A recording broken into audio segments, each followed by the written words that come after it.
Alright, money is a week, so we don't sleep. You know, I'm back again with a guest in studio, Lelo Magwanca. Oh yeah. You know what I always say is that I always bring people here, people that are pushing, people that are going far in life. Like I always bring those people so that we debate and we talk about certain topics. Discovered my gift at an early age of 6 years. I never looked back. Till now I'm 25, I'm still doing art and I'm doing it as a business now.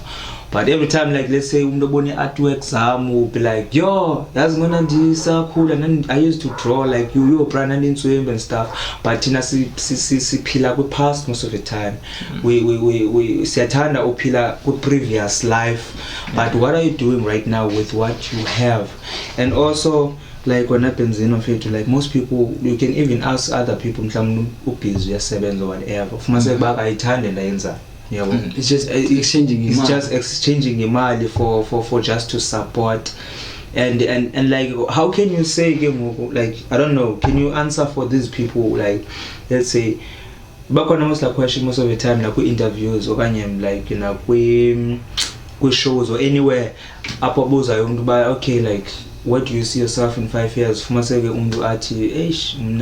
don't see anywhere but in this born no one is in doing. Go like accept no one because and it's like everybody wants to be familiar. Yeah. Like everybody wants to be come on like question. I wanna have a house, I wanna be married, I wanna be working. Like you'll find a lot of people that always like they're all like that. You ask them like what do you wanna do in the next 5 years? Oh, I see myself as working at this as an executive. Yeah. You know, like that is there something called a comfortable life? Because I think it's an illusion. Yeah. People want to say that I just want to afford, I want to have a car in a nice place, and then I will be okay. Then there's no such thing as that. Yeah. Like I think you'll never find a rich person saying that I want to be average, I want to live a comfortable life. Yeah. It's because they have not sipped. They haven't tasted the clean water. That's why Kanye West always says that once you taste the clean water, you'll never want to go back and drink. So this is just an example that he used to say, like back in the olden days where slaves were not given clean water. They were just given water, not that clean. Yeah. So but now they escaped and they tasted the clean water. So now once you taste, like for example, once you know what it's like having money, you will never want to go back and say I just want to live an average life, because money it's not being in love with money, but it's being in love with what money can do for you. When you have more money, you can get to the best schools, best healthcare, gyms. You can do anything. You can be stressed in Zimbabwe. You can take a flight right now and go to Zimbabwe and be stressed. You can be stressed in your Lamborghini. Yeah. You get my point. You have choices. Money gives you choices, and then that's what it gives you. Yeah. So like I don't understand why people want to be average, and I think being average is also it's selfish. It's selfish because if you say I just want to afford have a working paying job and then that's it, what about your child? What about the next and the next generation? Like people are just working for themselves. That's why the Bible even says that a good man leaves wealth for the next and the next generation. Exactly. So it's also selfish to say I just want to be average. There's no such thing as average. You either go big or go home. You have to want to live life in abundance, and you can never live life in abundance if you do not have money.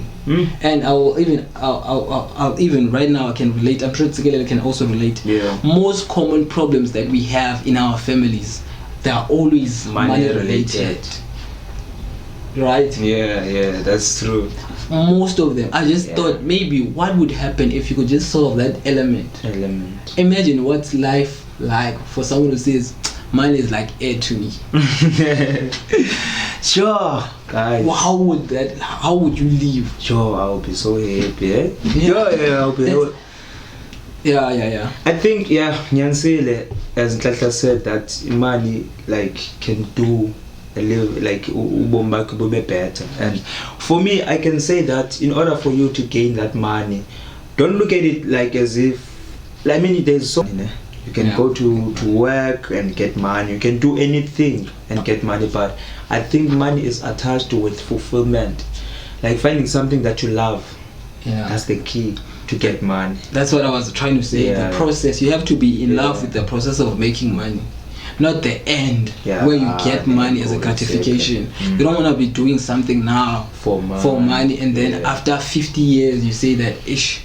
You have to be in love with the process of making money. Exactly. But also, what I'm talking about here is wealth, not money, not the riches. Like wealth means that you have it in abundance. Yeah. Like in abundance, you have it in abundance. So it's not like you just because everybody would say I could do this thing and get 100 rand and do that, get 100 rand. You get my point? Because what is quite important is for us to think money. Because they always say that black people don't want to talk about money. The reason why we don't find ourselves having conversations about money because we are so uncomfortable talking about money. You get my point. But if we talked about money, we would be like we want to know how to make money. And then if you have money, you can influence a lot of things. What would you influence without money? What movement would you start without money? I would rather say that you need to have more and more money rather to say I don't see the need for money. Because if you have money, even with the causes that are there, you can help a lot of people. You can help a lot of NGOs. So it's quite important that we talk about money. And it's not just we don't want to survive, we want to live. We don't want money to survive. We don't want to pay bills and die. I think the most difficult part is that get to a point to make more money. Maybe someone who's listening right now will ask, but how can I get that money? Because I'm working every day, I'm getting paid, and they're safe, I'm doing all those things. I don't know. Okay. If you are working, I'll tell you the truth. Probability of the chances are you will never be wealthy. You will never be wealthy if you are working. Like you can do your research. Unless maybe you're a CEO of a large corporate and they pay you maybe 20 million a year. But even that, it's not wealth. Because wealth is having money, like it's building a system that generates money for you even when you are gone. The money still comes. Not about having a lump sum, then you are gone. Because money does what money is supposed to do.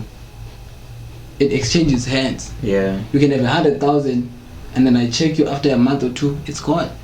But if you have a system that produces 100,000 every month, then that's wealth. That's wealth. So one thing that people need to think about is not just to exchange their time for money, is to build systems and invest in things that would actually make you recurring revenue. Something that you can leave behind. For example, you buy a property and then you collect rent for the next and the next, and as long as you have that property, even if you die, you leave it to a child, it's still collecting rent. So if you think that way, then you'll be able to build it. So if you are working, you just need to think of how do I invest money in assets that can generate money for me. That's what I think. And then the other way is to start your own business and start a business that will outlive you. That will not die with you. So that you can give it to the next and the next generation. Exactly. Let's get deep down into that business partner. Most of the time, people get into a business with the tendency of, you know what, I want to make money. But when it's like business in the difficulties, client base, systems, all these things, resources, you know, everything. What is the secret of having a sustainable business? Like, what is the secret of having a sustainable business? Like, let's say this person have a man, because I've saw a lot of businesses failing with imali, but what is it that is a secret for your business to be sustainable? I think for me, if I would answer like your question, because we are just talking right now, for me, I will unpack it based on my own view and my own understanding.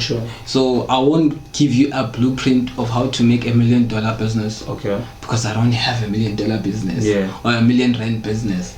But I'll give you, like, in terms of how, because we've been in this game for a very long time. Like, we might look young, but we've been entrepreneurs for years now.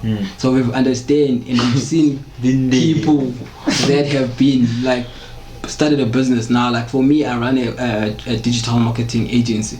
So I've seen a lot of businesses that come to me with concepts, and then within 1 year they're gone. Even you, I'm sure it's the same thing. Branding, they come design with 100 logos and only see 4. They're gone. People die with their dreams, guys. You understand? You get my point. And the reason why that happens, I always think most people, like, it's more of they see someone else doing something, then they want to venture into that business. Wow. And then only to find out that it won't work for them. Yeah. So what is much more important is to actually find a business that is aligned with you, with more of your talent or your skill. Okay. So I'll make an example. Never start a business based on someone else's skills. Wow. For an example, if I'm gonna start a business and I'm say I'll have an electrical business, especially when you're starting out, then I know that I have Tsigelo who's an electrician. So Tsigelo is gonna be the one who's gonna be doing the technical stuff. But what happens if Tsigelo goes? Then the business is gone. But if you start a business with the skills that you have, and then you build it up, then that is a business that lasts. That's what I did. Sustainable business. Sustainable. Start it with the skill that you can do, especially when you're starting out. You must be able to be the founder, the CEO, the operator, the everything, especially when you're starting out. So that if someone says, I wanna leave, you say, you can go, I can do your job. I can do it. Because you see, so what's much more important is to get a skill. What is more important is to get a skill. A skill will allow you to produce money while you're still busy building your business. Then from there, once you have skill helps you to make money so that you do not have to get employed. You don't have to trade your time for money. You have more time to focus on your business, and you have a skill that people pay you. Then from there you build your business gradually. But what the good thing about skills, because we also started with skill-based business. That's why we're still here, because of we built a skill that allows us to get money. Meaning that we don't even once you are so good at your skill, you don't even have to go outside to look for money. People look for you and they refer you because they know that you are good at that. Now then it shows that okay, now I have this skill, people are coming. Then you start getting a lot of traffic. Then you'll be like, okay, how do I then hire other people and then multiply this into a business? Then you remove yourself, then it becomes a business that you get my point. It's clear, guys. I don't wanna lie. This guy just built a first branch and he can just go explain a young way. Wow, this is so beautiful, guys. I think this content might find you good, and now as an entrepreneur, I have so much to share in terms of skill-based business, because now I'm running a skill-based business. I've just used my talent to build my business. So I'm in the business of arts and creativity. So and also sorry for cutting you out. I just got too excited. I know. You know, when we're discussing about this thing, we get so excited. But also what I wanted to say, this is, you built a business based on your skill. If you would move to Eastern Cape or anywhere, don't you think with the skill that you have you can still make money? Which means you've added value to yourself. Now you are valuable because of the knowledge and the skills that you have. So you've invested in yourself, and then that's why now wherever you go, you know, I can make money anyway. You get that's the power. That's the power. Never superpowers. Okay, I can do anything. And it gets better and better every time. Better and better. I think now the transition will happen when you have a skill-based business. You are not owning a company. I think let's get that clear. You are an entrepreneur. You own a skill that you are trading, but you are not owning a company yet. In order for us to own a company, I think now it's time to take what we already know, package it, teach other people so that they can do. That's where you're gonna have like branches, because these people will know your work. You will be able to direct them and say, look, to mix that color and that nigga layer, and then you do it this way. Those are called the systems. I think with the brand building systems for your business. Then with the business, you are out of a business. Then you are a business owner. I think so. You are a business owner. Then that's working with that system. It can be easily duplicated That's where the wealth starts. That's where the wealth starts. So noba ufile ke upha uswelekile ushiya intoni legacy. That's right. I think that's what we were trying to achieve. Because at the end of the day, which means for you to identify yourself as a business person or business owner and run a business, if you take yourself out, is it still operational? So we are also in that process. Like we're not saying we own big companies. We are in the process of trying to remove ourselves because we're still working inside our businesses. As you have heard us share about business, about money, about building wealth, like we'd also like you guys to share like your thoughts. Like you can leave a comment below of what you think of our conversation, and also we'd love to hear from you guys. So if you are new to this channel, please make sure you click the link below and subscribe, and also click the bell icon so that you get notified each and every time we drop a video like this.